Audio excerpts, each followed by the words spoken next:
陈平安接任剑气长城隐官后都做出了哪些决策呢？随着剑气长城隐官的叛变，陈平安在老大剑仙的授意下正式接替了剑气长城隐官一职。对此，蛮荒天下暂时还不清楚剑气长城之上少了一位历史上战力最高的隐官大人，却又多出了一个历史上境界最低的新任隐官。就算知道了，估计也只当一个天大的笑话看待。事实上，哪怕是剑气长城这边，也没有太多人把此事如何当真。尤其是一众剑仙们只觉得是老大剑仙又做出了一个无所谓的举动。毕竟陈平安既不是上武境修士，也没有赫赫战功，因此他自然就不是剑气长城剑修们心中能掌管隐官之人。虽然没有得到剑仙们的认可，但陈平安既然敢接下隐官一职，他自然早已做好了万全的准备。于是，在陆之委任离开之后，新官上任的陈平安当即便对着新的隐官一脉发布了3件事。其一是重新确立了隐官一脉的办事处，将城外2座私宅的避暑躲寒中隐官一脉100年积累的全部密档悉数搬至走马道，为后续决策筑牢信息根基。其二是陈平安让建方的铸剑师为隐官一脉的这群新人，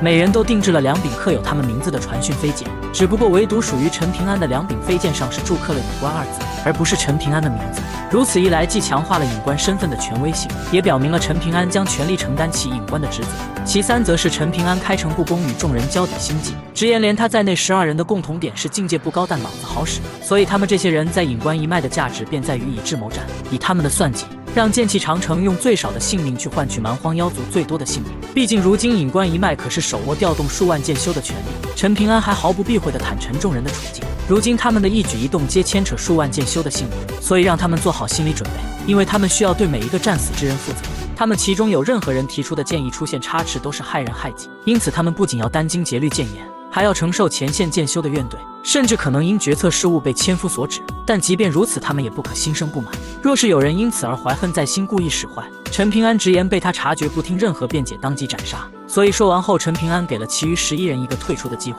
但这11位剑修皆眼神坚定，丝毫没有退缩之意，有必有利。紧接着，陈平安点出他们所做之事乃是万年难遇的壮举，这样的机会除了在剑气长城此生都再也不会有了。就算他们当中有人将来福元身后得以大道登顶，成就了仙人境或是飞升境，又或者冰结转世再有来生，也注定不会再有这样的机会了。任他们成为浩然天下的一宗之主，哪怕宗门之内剑修如云，他们也调动不出几位剑仙让其心甘情愿倾力出剑，慷慨赴死。所以陈平安让他们这群人要珍惜当下，因为他们所做的一切是数座天下万年以来乃至万年以后，也唯有他们这12人才能做成的一个壮举。陈平安的话语瞬间点燃了众人心气，赶来剑气长城的剑修，尤其是年轻的外乡剑修，皆心高纯粹。陈平安精准抓住这份心气，让原本松散的12人瞬间凝聚起共同的目标，打造好了核心团队。接下来，陈平安又以天干甲乙丙丁戊己庚辛壬癸为序，再加上甲乙本各自的副册，一共打造了12本册子，分别记录己方上武境剑仙、蛮荒上武境妖族、需要针对的妖族修士、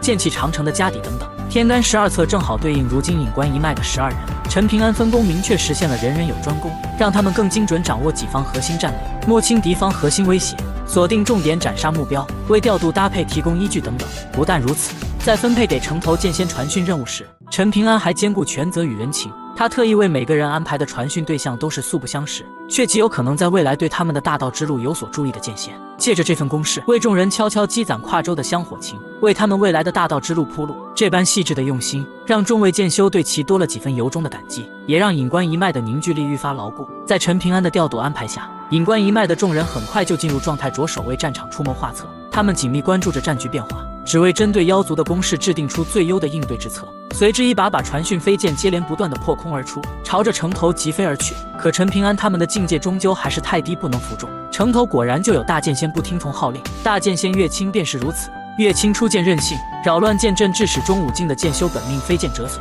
龙门境的王新水传讯无果，陈平安直接力令2次传讯，直言不依照他们的计划，便剑就滚出城头，去跟老大剑仙诉苦。更是亲自飞剑传讯老大剑仙，请援坐镇隐官一脉。老大剑仙率先派来远古存在的老龙儿助阵。老龙儿可是剑气长城巅峰10人之列的存在，可老龙儿出自妖族，所以陈平安的一句信不过他，便让这位巅峰10人之列的存在转身离去，换了女子大剑仙陆之前来坐镇。纵然是面对大剑仙，陈平安也是对他撂下狠话，隐官一脉死了任何一个都要拿他试问。他还对隐官一脉众人明言，天塌下来自有他这个隐官一力扛起。这份对事不对人的强硬姿态，不仅让城头的剑仙不敢再肆意出剑妄自尊大，更让隐关一脉的众人真切感受到了被兜底的安全感。众人干事就少了许多后顾之忧。面对妖族的攻势，陈平安的目的也很明显，那就是干掉蛮荒妖族的中坚力量。有陈平安在藕花福地经历的数百年积淀打底，加上这所临时组建起来的智谋团指挥中心顺畅运转，战场上很快便有了明显的成效。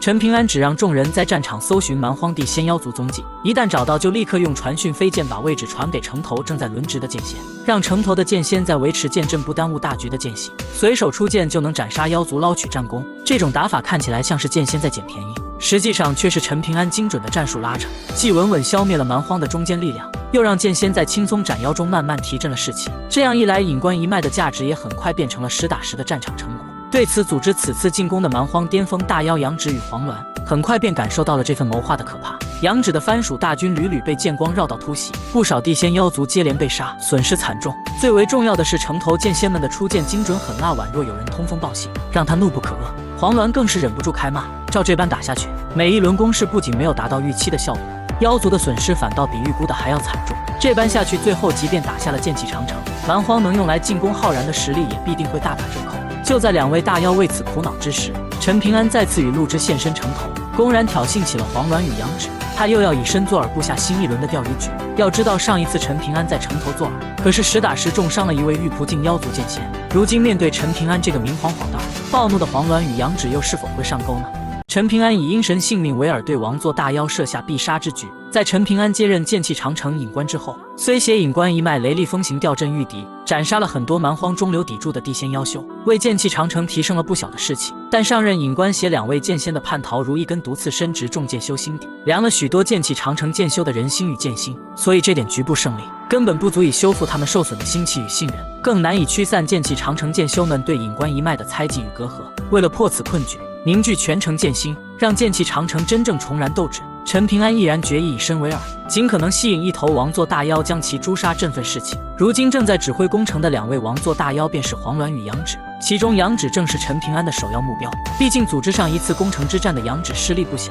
蛮荒耗费极大代价搬来的五岳山头尽数在他手中被毁。战后蛮荒大祖虽然没有怪罪于他，但蛮荒大祖的不悦还是被杨芷深深看在眼里。戴罪之深的杨芷这才会再次返回战场与黄鸾共同攻城。所以此刻的杨芷必定急于立功赎罪，大有几率被挑衅上钩。而陈平安之前不仅斩杀了蛮荒绝顶天才黎真，打击了蛮荒的士气，更是跻身蛮荒必杀榜前列。所以对于蛮荒而言，能除掉陈平安亦是实打实的大功。于是陈平安主动现身陆之所保护他们的城头，二话不说便对着正在督战的王座大妖黄鸾与杨芷竖起了中指，口中也伴随着三字金言吐露。陈平安用最直接的挑衅，将自身化作最显眼的诱饵。做完这些后，陈平安非但没有收手，甚至还做出了一个抹脖子的夸张动作，句句字字都在刺激杨芷与黄鸾。两位巅峰大妖哪里受过此等侮辱？黄鸾当即提议要和杨芷联袂游历剑气长城，收了陈平安的性命。王座大妖黄鸾主动提出要帮忙，这看似很有诱惑力，但黄鸾却是暗藏算计。蛮荒天下这些大妖看似团结，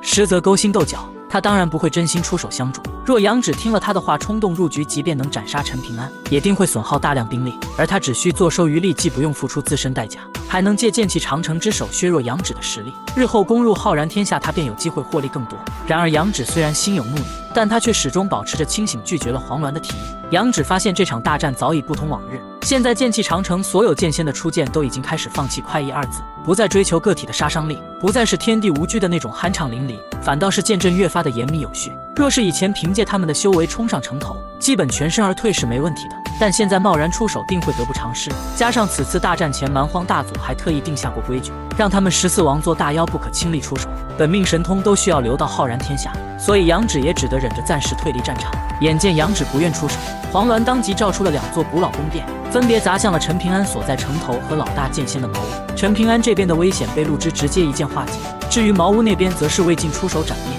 魏晋自搬来与老大剑仙和左右相邻之地炼剑，在这短短数年间，他便有了几分即将破开瓶颈跻身仙人的气象，未来大道可期也。没能引来2位大妖攻上城头，陈平安略有遗憾，对此被迫出手的陆之就有些许怨言了。在陆之看来，隐关这般行事太过意气用事，与找死无异。他当场直言自己是听从老大剑仙的吩咐，前来护阵整个隐关一脉的剑修，而非单独守护陈平安这一位隐关。言语间满是对陈平安鲁莽之举的不解与无奈。面对陆之的怨言，陈平安并未隐瞒，实则在他踏上城头之前就已做好了万全准备，暗中布下了3重杀局，早已将自身安危与诱杀之计绑定。他早已盘算妥当，若是2位大妖中任何一位忍不住怒火冲上城头，陆之只需负责组织片刻拖延其脚步，接着提前接到传讯通知的乐清、元清和蜀无城配3位剑仙便会即刻出手，截断大妖的退路。随后隐关一脉提前布局的所有本土剑仙便会合力围杀，不给大妖任何喘息之机。除了这些明面上的层层部署，暗处更有老大剑仙亲自通知的2位老牌剑仙陈曦与齐廷纪严阵以待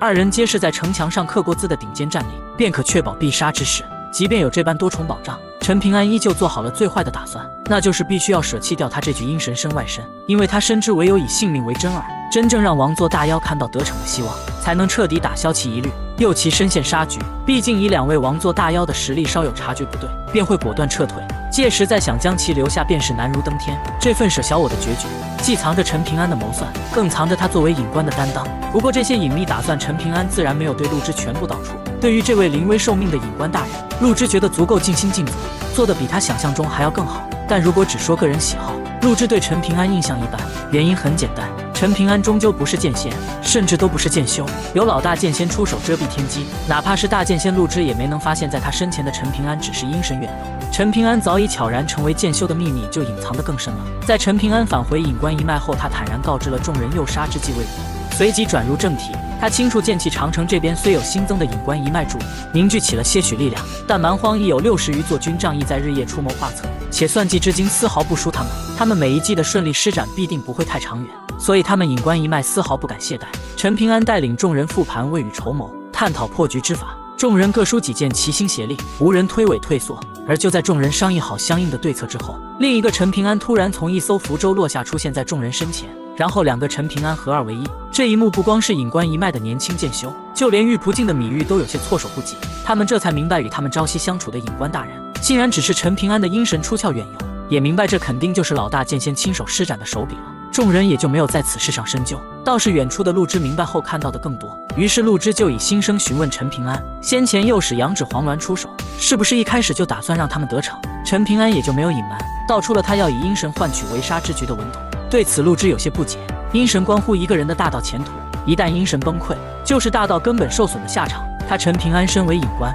何必如此？陈平安坦言，隐官一脉想要立足，光靠那些无形的战功是不够的。隐关一脉最大的问题在于躲在幕后太过安稳，人人是剑修却不曾递出1、2剑，在战事顺利的阶段没有问题，但是剑气长城战损一多，隐关一脉就会招来非议，这是人之常情。所以他这位隐官就需要早早付出一点代价，就能让整个隐关一脉少受一点心境上的影响，从而让隐关一脉能够心无旁骛，出谋划策，排兵布阵。这样长远来看，对剑气长城收益极大。接下来的时间，隐关一脉的众人各司其职，不断的完善与蛮荒妖族的对阵。他们的谈话自然瞒不过身在城头的陆之。陆之看着陈平安静心谋划，看着隐关一脉众人凝心聚力的模样，心中的怨言渐渐消散，对陈平安的改观愈发明显。而就在陈平安全心全力为剑气长城出力的时候，一场针对陈平安的杀局悄然而至。陈平安是什么时候开始河道剑气长城的呢？在陈平安这位新任隐官的带领下，针对妖族的攻势，隐关一脉基本拟定了应对之策。解决完了战术层面难题后，陈平安立刻将目光投向了剑气长城的补给问题。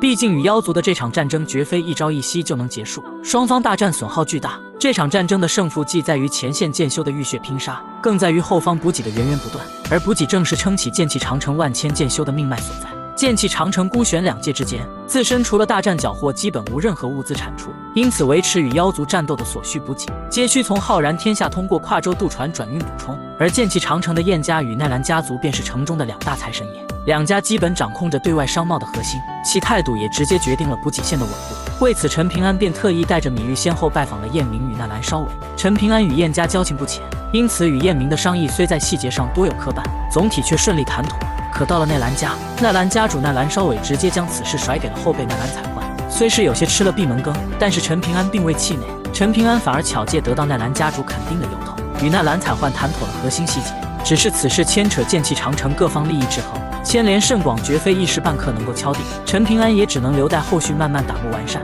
此后的一段时日，陈平安除了坐镇隐关一脉统筹事务外，还会经常喊上芈玉四处奔走商议事宜。在这期间，尹官一脉众人皆谏言，希望陈平安将驻地从靠近城头的走马道迁出，毕竟此处早已暴露被大妖盯上，继续停留不仅浪费大剑仙陆之的杀力，陆之本可登城杀妖，却要分心守护他们，更可能被大妖冲上城头一锅端。对此，陈平安始终未应允搬迁之事，只称时机未到。不过陈平安的理由始终无法真正服众，这也让尹官一脉近期的氛围变得十分凝重。此外，随行途中，芈玉发现宁瑶也有了变化。他不仅穿上了仙兵品质的法袍经理，还新打造了剑匣，装了2把长剑，其中1把正是陈平安当初斩杀黎真的剑仙。众人皆不知陈平安四处奔走商议，实则是在钓鱼。如今的剑气长城内并不安稳，城中仍有许多被妖族策反的剑仙潜伏未露，陈平安便是刻意营造出可乘之机。身在城头的陆之无法及时支援四处游走的他，随行的芈玉虽是玉仆境剑仙，却是剑气长城出了名的花架子，再加上宁瑶的出面，更明示了陈平安未穿仙兵法袍。这般布局之下，果然有叛徒按捺不住，出手之人便是一位名为烈己的玉仆境剑仙。这烈己在修行仪式上与芈玉算是难兄难弟，都属毫不起眼的玉仆境剑仙。烈己便是借巧遇芈玉赠酒之机，驾驭本命飞剑燃花对陈平安发动了致命突袭。燃花直指陈平安的心口，这突如其来的变化让芈玉恐惧瞬间席卷全身，肝胆欲裂。因为芈玉清楚知晓陈平安的分量，更明白他作为随行护卫的责任。一旦陈平安身死，即便他有仙人境兄长米护的庇护，他也大概率会被打入老龙儿的牢狱，永无出头之日。因此他来不及多想，瞬间捏碎酒壶，祭出本命飞剑匣满天，拼尽全力阻拦，哪怕自身重伤，也要为陈平安争取一线生机。可纵然芈玉使出全力，也没能阻止烈己拼尽自身性命与陈平安同归于尽。紧接着陆之御剑疾驰而来，目光扫过已经失去生机的陈平安与满地狼藉，陆之脸色铁青，当场怒斥芈玉是个废物，语气里满是愤懑与失望。陆之本还试图收拢尹官的残余魂魄，尽可能为陈平安寻找一线生机，只是毫无意义。只怪烈己这一剑太过果决，别无选择的陆之只得以心声询问老大剑仙的意见。陈清都语气淡然，仅吩咐让绸苗带人接管尹官一脉，芈玉暂且拘押，其余事宜回头再说。陆之虽满心不甘，却也只能遵命。陆之随即返回尹官一脉驻地传令，命绸苗带领3位剑修接管尹官一脉，并勒令众人火速撤离走马道，迁往避暑行宫。随着消息传开，尹官一脉剑修瞬间陷入巨大的震惊与悲痛之中。林君璧、董不得等人面面相觑，满心难以置信。顾剑龙与王新水双拳紧握，眼底满是悲愤与不甘。玄深等外乡剑修也黯然垂首，神色沉重。唯有郭竹九死死守在陈平安的书案旁，满脸强装的笑意难掩，眼眶泪水，执意不肯离去。他坚信自己的师父绝不会就此身死。而就当众人抵达避暑行宫后，却见陈平安早已在此等候。他面色惨白，难掩魂魄受损的疲惫，眼神却依旧明亮锐利，丝毫没有身死的痕迹。新来的绸苗等人见此有些意外，尹官一脉的众人则瞬间松了口气，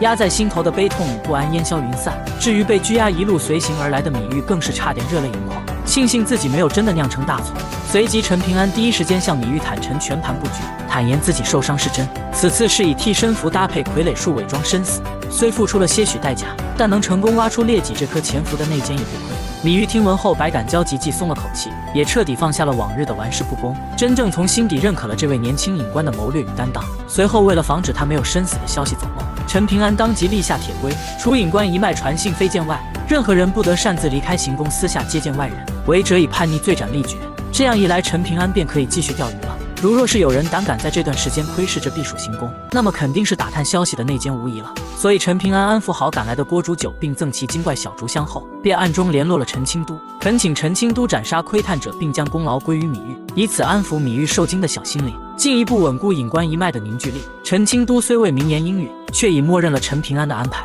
并且陈清都还破例追问陈平安是否想好了，一旦真是他陈平安，不后悔不与宁瑶事先说清楚吗？对此陈平安也没给出答案，反而答非所问，询问了师兄左右的伤势如何了。陈清都说了句凑合，之后陈平安独自在尹官一脉的2处行宫徘徊。最后陈平安自言自语道：想好了，我来。其实老大剑仙所问的就是河道剑气长城的事情。宁瑶作为蛮荒必杀之人，蛮荒可不仅仅只是看在宁瑶的天资，更为重要的是宁瑶可是要接替陈清都守护剑气长城的。蛮荒天下可不想剑气长城出现第2个陈清都，所以蛮荒天下才会不顾一切的想要把宁瑶扼杀在摇篮里。不过如今有了陈平安的到来，陈平安自然不会让心爱之人独自来承担这一切，所以陈平安便决定代替宁瑶河道扮作剑气长城，将来换他来一人镇守剑气长城。